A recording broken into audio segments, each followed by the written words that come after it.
যেটা যে দুঃখজনক ঘটনা কথা যে রমজানে বলবো, যেটা আমি জানতাম না, আমি গত পরশুদিন জানলাম ২১শে টেলিভিশনের রিপোর্টের মাধ্যমে যে মেডজল খেজুর নামে একটা খেজুর আছে। আমি কখনো খাই নাই। মেডজল খেজুরটা আমি খাই নাই দামের কারণে। দাম বেশি এই কারণে খাই নাই। আর কেউ আমাকে কখনো স্বাদেও নাই, এই কারণে আমার রিজিকে কখনো মেডজল খেজুর জোটেও নাই। বাজারে সস্তা খেজুর কিনে কিনে খেয়েছি সবসময়।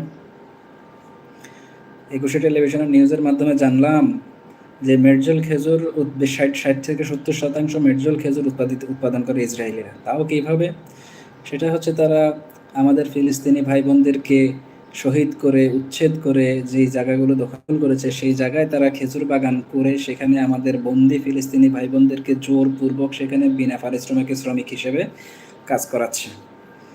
আর যেহেতু সারা বিশ্বে বিশ্ব বাণিজ্য সংস্থা এই বিষয়ে নিষেধাজ্ঞা দিয়েছে যে দখলকৃত জমিতে উৎপাদিত ফসল এবং জোরপূর্বক শ্রম খাটিয়ে উৎপাদিত ফসল কোনো অবস্থাতে কোনো দেশে ঢুকতে পারবে না। সেজন্য তারা কৌশলে ওখানে নাম পাল্টিয়ে, তাদের নিজেদের নাম ব্যবহার না করে নাম পাল্টিয়ে বিভিন্ন দেশের নাম দিয়ে, যেমন জর্ডান উপত্যকা উৎপাদিত খেজুর, মিশরের উপত্যকা উৎপাদিত খেজুর, এমন নাম দিয়ে দিয়ে তারা সারা বিশ্বে বাজারজাত করছে। আল্লাহ মাফ করুক যদি এই খেজুর আমাদের দেশে এসে থাকে।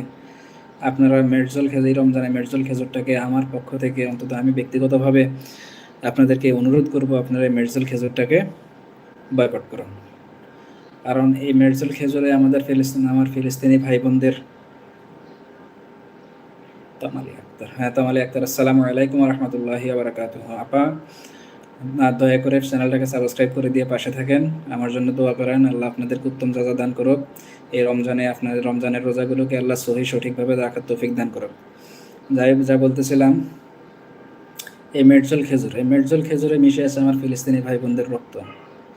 এই মেডজল খেজুরে মিশে আছে আমার ফিলিস্তিনি শিশুদের, আমার ছোট ছোট ফুলকলিদের ঝরে যাওয়া রক্ত। এই মেডজল খেজুরকে আমরা বয়কট করব। যে পর্যন্ত আমরা শিওর হব যে মেডজল খেজুর ইসরায়েলের উৎপাদিত না, অন্য কোনো দেশের উৎপাদিত, আমি ব্যক্তিগতভাবে মেডজল খেজুর আর খাবো না কখনোই, যতদিন আল্লাহ আমাকে হায়াতে রাখে। যতদিন ইসরায়েল নিপাত না যায় ততদিন মেডজল খেজুর আমার নিজের জন্য আমি নিজেকে বয়কট করে নিলাম। হারাম বলবো না, কিন্তু বয়কট করলাম। হারাম বলা জায়েজ হবে কিনা আমি জানি না, জানলে অবশ্যই বলতাম, কিন্তু বয়কট করলাম, খাবো না। আমার পক্ষ থেকে আপনাদের প্রতি অনুরোধ, আপনারাও